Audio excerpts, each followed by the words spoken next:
사랑하는 성도 여러분, 우리 인간은 한편으로 굉장히 강한 것 같으면서도 또 한편으로 얼마나 나약한 존재인지 모릅니다. 우리가 얼마 전에 지방행정연수원 중국 여행에서 버스 추락 사건 났던 거 여러분 기억하시죠? 그 사고 처리를 위해서 중국 현지에 출장 갔던 연수원장이 호텔방에서 메모지에다가 퀘션 마크 하나를 남기고 자살로 생을 마감했습니다. 저는 너무도 안타까운 것이 뭐냐면 그분이 연수원장이 되고 나서 첫 번째 행사로 그 행사가 진행된 거예요. 근데 사고가 났어요. 그리고 그렇게 좋은 두뇌를 가진 사람이 우리나라의 일꾼인데 저렇게 일도 못 해보고 죽는구나. 또 저까지 올라오는 동안에 얼마나 많은 고생을 했을까. 참 마음이 안타까웠습니다. 여러분, 세월호 사건 때도 마찬가지죠. 수학여행단을 인솔했던 책임자 교감 선생님이 아이들을 바다에 다 버리고 나 혼자 돌아갈 수 없다. 그래서 행복한 체육관 뒤편에 그 숲에 들어가서 목을 메어서 스스로 목숨을 끊었습니다. 우리는 종종 인생을 살면서 무거운 책임감 때문에 세상을 등지는 사람들을 봅니다. 어떤 사람들은 우울증으로 마음의 병을 이기지 못해서 스스로 목숨을 버리는 사람도 있습니다. 또 어떤 사람은 속상한 일로 홧김에 스스로 목숨을 끊는 사람도 우리 많이 봅니다. 어떤 사람들은 사업 실패나 경제적인 어려움 때문에 헤어날 수 없어서 가족과 함께 동반으로 생을 마감하는 그런 가정도 볼 때가 있습니다. 여러분은 혹시 죽고 싶은 적이 없었는지요? 확 죽어버릴까? 그리스도인이기 때문에 그럴 수 없지. 그렇게 했나요? 엘리야 선지자가 로뎀 나무 아래서 뭐라 그랬습니까? 여호와여, 넉넉하오니 살 만큼 살았으니 지금 내 생명을 거두어 가시옵소서. 신앙인도 그랬습니다. 요나도 엘리야와 똑같은 말을 했습니다. 여호와여, 이제 내 생명을 거두어 가소서. 사는 것보다 죽는 것이 내게 나음이니이다. 이런 말을 요나가 했거든요. 여러분, 엘리야와 요나가 얼마나 위대한 선지자입니까? 선지자들이 그 정도라면야 우리야 뭐 얼마나 많이 흔들리고 얼마나 많이 죽고 싶었겠습니까? 그러나 그렇게 해서는 안 되는 이유가 있죠. 그 이유는 잠시 뒤에 말씀을 드리기로 하고 오늘 먼저 본문 속에 바울을 만나보고자 합니다. 계속해서 우리는 빌립보서를 강의하고 있는데 오늘 본문은 바울이 로마 감옥에서 투옥되어 있으면서도 빌립보 교인들에게 편지를 쓰면서 기뻐한다, 너희도 기뻐하라. 이 기뻐하라는 말을 계속 반복해서 이 빌립보서를 별명을 짓기를 기쁨의 복음서라고 부르기도 했다 그랬습니다. 뿐만 아니라 바울이 감옥에 갇혀 있으면서도 복음이 오히려 위축되어져 버린 것이 아니라 오히려 복음 전파가 더 활성화되어지는 지난주 설교 제목 복음의 전화 위복의 역사가 일어나는 것을 우리가 지난주에 배웠습니다. 그런데 여러분 가만히 생각해 보십시오. 바울의 환경이 정말로 기뻐하고 감사할 만큼 좋은 환경입니까? 결코 아닙니다. 축축한 습기가 올라옵니다. 빛이 단절되어 있기도 합니다. 그리고 쇠사슬에 묶여서 잠을 자도 쪼그려서 잠을 자야만 되는 아주 안 좋은 형편이지요. 더더욱이 그는 지금 로마 황제 가이사의 판결을 기다리고 있습니다. 만약 가이사 황제가 사형 판결이 떨어지게 되면 바울은 금방 죽을 수밖에 없는 그런 형편에 처해 있습니다. 여러분, 죽음 앞에 자유로운 사람이 어디 있겠습니까? 죽음 앞에는 누구나 다 두려운 겁니다. 그래서 예수님께서도 아버지여 할 수만 있거든 이 잔이 내게서 지나가기를 원합니다 라고 말했잖아요. 그러나 나의 원대로 마옵시고 아버지의 원대로 되기를 원합니다. 누구나 죽음은 다 두려운 것이지만 사명이기 때문에 그 일을 감당한 것입니다. 바울이 처한 상황은 결코 행복하거나 기뻐하거나 좋은 환경이 아닙니다. 그래서 그도 차라리 세상을 떠나서 그리스도와 함께 있고 싶다라고 오늘 본문에 말하고 있는 겁니다. 육신의 장막을 걷어버리고 하늘나라로 가고 싶은 마음이 더 많다고 오늘 본문에서 고백을 하고 있는 것입니다. 그러나 바울 자신이 살아있는 것이 교회와 교우들에게 더 유익되기 때문에 내가 여기에 있는 것이다 이렇게 말하는 겁니다. 바울이 죽어서 하늘나라로 가고 싶다는 말은 엘리야나 요나와는 다릅니다. 엘리야나 요나는 일시적인 낙심과 우울증 때문에 그런 고백을 했지만 바울의 경우는 사나 죽으나 주의 것으로서 개인적으로는 하늘나라를 가고 싶은 게 더 크지만 내가 빌립보 교인들의 유익을 위해서 이 땅에 남아있는다 이런 말을 했지요. 그래서 23절 24절 성경을 보시길 바랍니다. 스크린에 내가 그 둘 사이에 끼어 있으니 세상과 하늘나라 사이에 끼어 있으니 차라리 세상을 떠나서 그리스도와 함께 있는 것이 훨씬 더 좋다. 그러나 내가 육신으로 있는 것이 너희를 위해서 더 유익하리라 이런 고백을 하는 겁니다. 사랑하는 여러분, 우리가 속상해서 확 죽어버리고 싶을 때가 있죠. 그래서는 안 되는 이유가 여기에 있는 것입니다.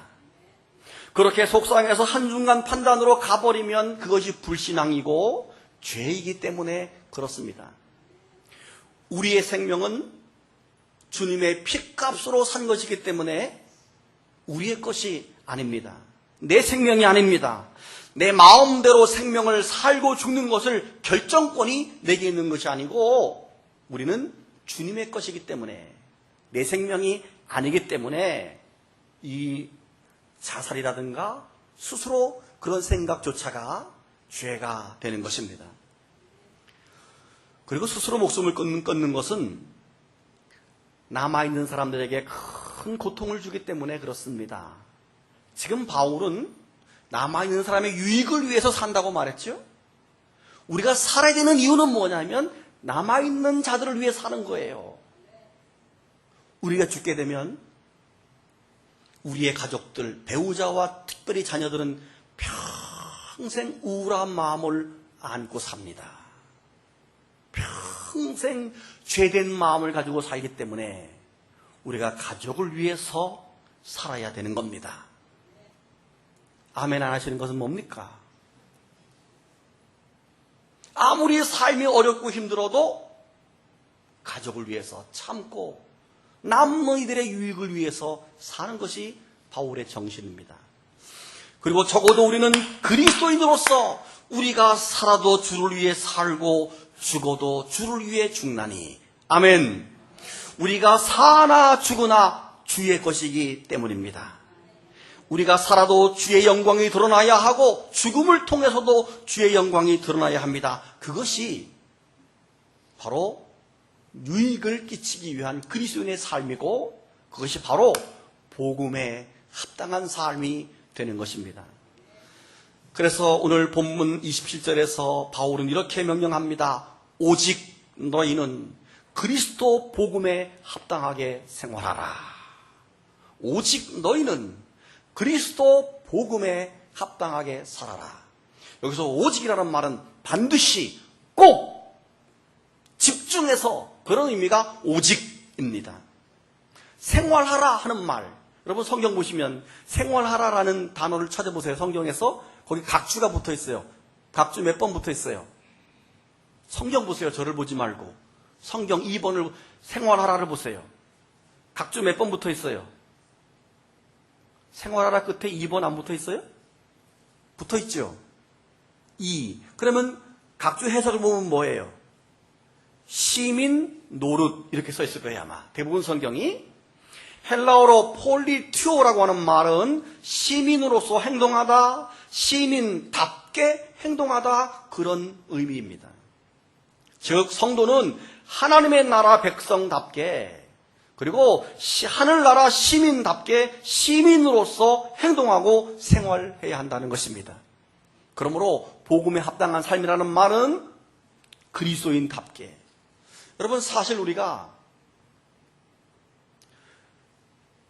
그리스도인답게 살지 못하잖아요. 한번 자기 자신에게 질문해 보세요. 나 그리스도인다운 사람인가? 나 기독학생다운 사람인가? 나 집사인데 집사다운 집사인가? 내가 권사요 장로인데 권사다운가? 장로다운가? 제가 목사인데 목사다운가? 자유롭지 못해요. 목사답지 못할 때가 많아요. 제가 제일 좋아하는 말이 저거예요. 저한테 인사할 때 목사님처럼 생겼어요. 이 말 제일 좋아해요. 누가 이렇게 악수하면 그래요. 목사님처럼 생겼어요. 여러분도 그렇게 생겼어요? 비웃는 거예요? 그 말 들으면 기분 좋아요. 왜? 속 사람이 목사답지 못한데 겉사람을 이렇게 봐주니까 너무 고마워. 그분 제가 꼭 기억합니다. 내 자신을 돌아볼 때 너무 목사답지 못한데 나를 목사답게 보니까 얼마나 고맙고 감사한지 몰라요. 여러분 누가 만약 여러분에게 권사님 닮네요? 집사님 닮네요? 굉장히 기분 좋아야 되는데 그게 사실은 우리 스스로의 신앙 고백이 돼야 되는 겁니다. 여러분 그렇다면 그리스도인답다는 말, 복음에 합당한 삶을 산다는 거 이게 뭔가? 바울은 세 가지를 말하는데 첫째가 복음을 위해서 협력하는 것이라고 말합니다. 따라합시다. 복음을 위하여 협력하라. 27절을 보세요. 오직 너희는 그리스도의 복음에 합당하게 생각하라. 이는 그것은 내가 너희에게 가보나 떠나 있으나 너희가 한 마음으로 서서 한 뜻으로 복음의 신앙을 위해서 협력하는 것이라고 말하고 있습니다. 여기서 앞에 붙은 게 있어요. 한 마음으로 한 뜻으로.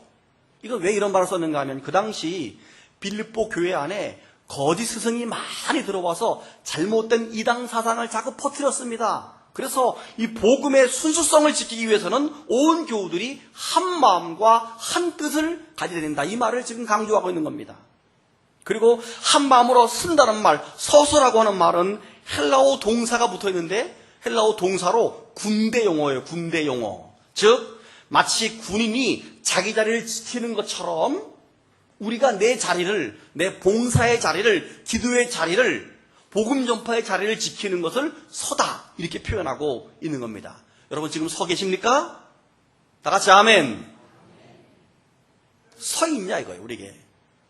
그러면서 한 마음과 한 뜻으로 서서 복음에 협력을 하는 것이 복음에 합당하게 사는 것이다 이렇게 말하는 겁니다.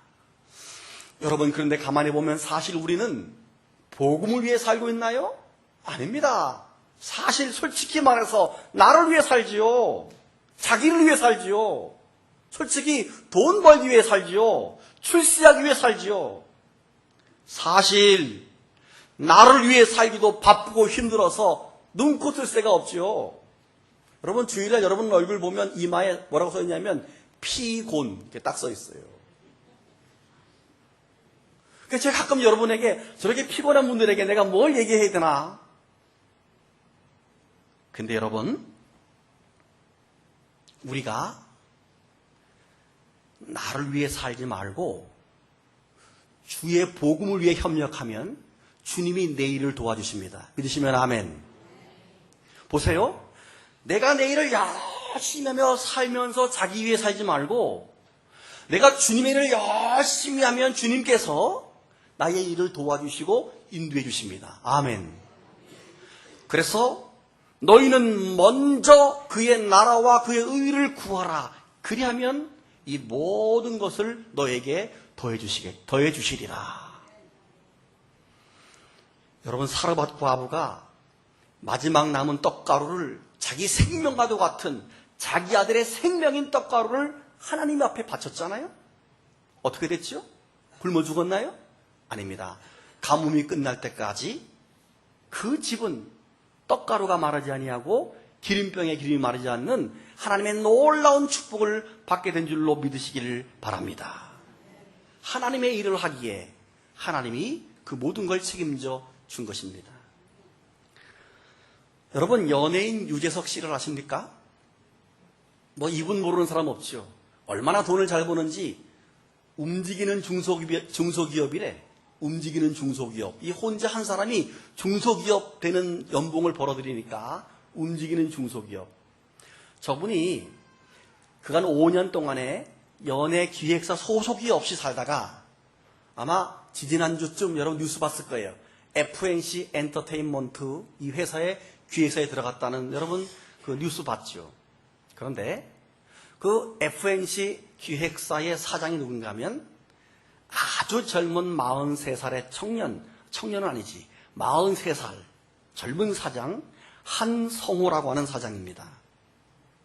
얼마나 돈이 많으냐? 1천억 원대의 주식을 보유한 사람. 몇 명 안 되거든요. 그런데 이게 짧은 8년, 9년, 10년 사이 이루어진 일이에요. 놀라운 일이에요.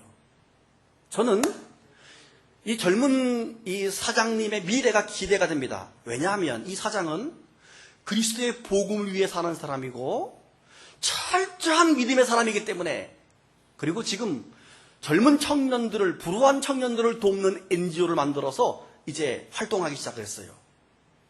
이 기독교 믿음 좋은 젊은 사장의 이 문화 활동이 앞으로 어떻게 전개될까가 기대가 되면서 기도가 되어지게 되는데, 이분은 얼마나 믿음이 좋은가 하면 돈 버는 것이 목적이 아니라 하나님의 삶이 그의 목적인 사람입니다.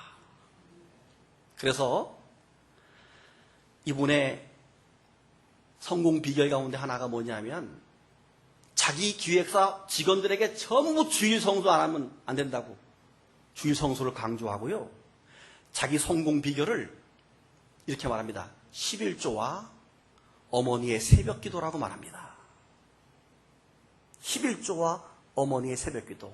단 10년이 안 되는 세월 동안에 1천억 원대 주식 부자가 됐는데 11조와 어머니의 새벽 기도. 저는 감사했어요. 아버지 새벽 기도가 아니라고 그래서 그나마 감사했어요. 제 아내는 많이 부담 느낀다고 얘기하더라고요. 어머니의 새벽 기도.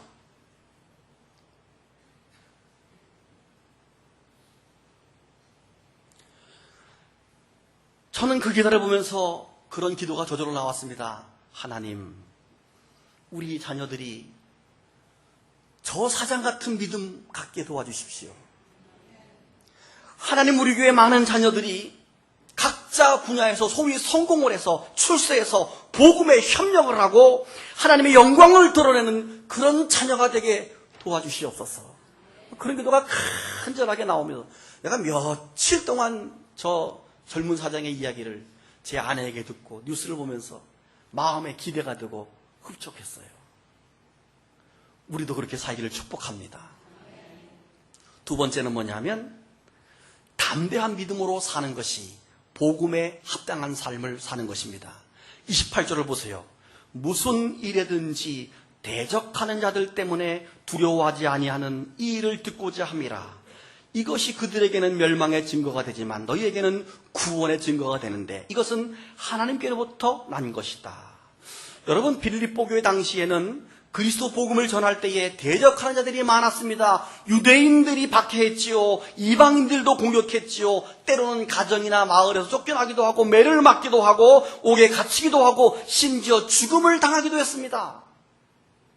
바울의 경우도 이 빌립보 교회 세울 당시에 그가 여자아이를 고쳐주는 사건 때문에 감옥에 투옥되었잖아요. 그런데 감옥에 투옥되었지만 그는 두려워하지 않고 담대하게 바울과 실라가 함께 기도하고 찬송할 때 어떻게 됐습니까? 옥의 터가 흔들립니다. 옥문이 열립니다. 착고가 풀리는 그런 기적과 능력이 나타나서 그걸 보는 간수가 은혜를 받고 예수를 영접하는 놀라운 역사가 일어나면서 빌립보 교회가 이제 자리를 잡게 된 거 아닙니까? 바울이 이 이야기를 하는 겁니다. 이런 담대하게 믿음으로 나아가게 될 때 하나님께서 역사에서 우리의 복음을 반대하는 저들에게는 멸망의 증거가 되지만 우리에게는 구원의 증거가 된다. 이런 증거, 예수 우리가 복음에 협력할 때 나타나는 증거가 나타난다라고 말하면서 본인이 겪었던 것처럼 너희도 그렇게 되길 원한다라고 말하는 겁니다. 여러분, 두려워하지 않고 담대함으로 복음 전파에 임하면 하나님께서 역사하셔서 많은 증거 준다는 사실을 믿으시기를 바랍니다. 우리가 찬송가 가사 어떻게 불렀나요? 예수 예수 믿는 것은 받은 증거만 도다. 예수 예수 귀한 예수 믿음 더욱 주소서. 아멘. 우리에게 믿음이 있기만 하면 그런 증거가 있다는 것이고 예수 믿는다는 것은 그런 증거가 많아야 됩니다. 할렐루야. 여러분 어떤 증거를 가지고 계십니까? 우리 청주지방에 개척교회 목사님이 계십니다. 성도가 몇 명 되지 않아요. 그런데 그 목사님 가정이 4천만 원 전세에 살고 있습니다. 그런데 전세집 주인이 대출금을 갚지 못하는 바람에 집이 경매가 들어가가지고 생각해 보세요. 경매에 들어간다, 은행에 넘어갔다, 막 얼마나 이게 복잡하겠습니까? 1차 경매를 진행되는데 아무 낙찰을 안 받아. 2차까지 갔어요. 2차는 누가 사겠죠. 근데 문제는 낙찰가가 2차가 되면 쭉 떨어져가지고 이 목사님 4천만 원을 다 받지 못하는 거예요. 법적으로 보호받을 때는 1,000만 원밖에 못 건지고 3천만 원이 날아가게 생긴 거예요. 그러니까 얼마나 고민되겠습니까? 얼마나 걱정되겠습니까? 얼마나 낙심되겠습니까? 울고 싶은 심정으로 선배 목사를 찾아왔어요. 목사님, 어쩌면 좋아요. 뭐 선배 목사라고 뭐 방법이 있습니까? 법적으로 뭐 넘어갈 때는 넘어가는 거죠. 방법이 없죠. 선배 목사가 한 말 따라합시다. 기도합시다. 그밖에 한 말이 없는 거예요. 울면서 돌아갔어요. 어떡합니까? 기도해야죠. 어떻게 됐을까요? 뭐 어떻게 됩니까? 경매로 넘어갔겠죠. 그렇잖아요? 뭐 경매 넘어가는 거 당연한 거죠. 근데 넘어가서 내가 이 말 하겠습니까? 기도했죠? 놀라운 기적이 일어났습니다. 2차 경매에서 어떤 사람이 그 집을 샀어요. 샀는데 1차 경매 때보다 높은 가격으로 거의 정상가 값으로 샀어요. 2차 경매에 참석했던 사람들이 어이가 없어갖고 저 바보 아니야? 여러분 그렇잖아요. 어떻게 정상가로 그 건물을 삽니까? 알고 봤더니 그분이 장로님이래. 그런데 그 장로님은 그 집이 꼭 갖고 싶은 거예요.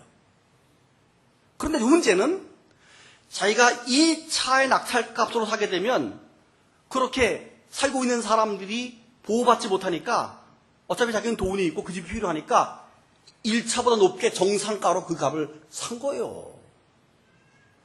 여러분 이게 장로의 모습이고 그리스도인의 모습이죠. 중요한 것은 기도하니까 하나님이 그런 역사를 만들어주신 거예요. 아멘. 우리가 사는 현실 속에서도 우리가 기도하고 믿음으로 담대하게 살면 놀라운 기적과 능력이 있을 수 없는 일이 우리 현실 속에서 만들어지게 되는 겁니다.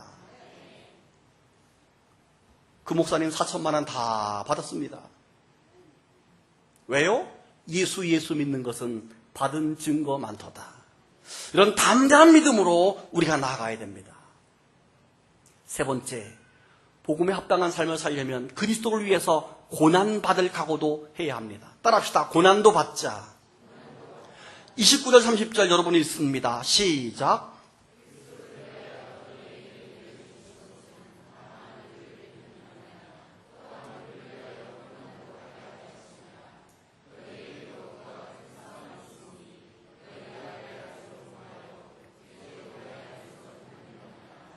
아멘.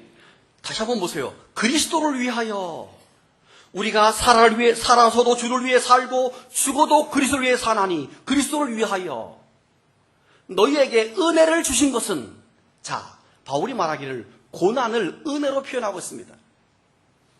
고난을 얘기하면서 은혜라고 말합니다. 그리고 끝에 보세요. 너희에게도 그와 같은 싸움이 있다. 고난과 은혜와 싸움을 같이 표현하고 있습니다.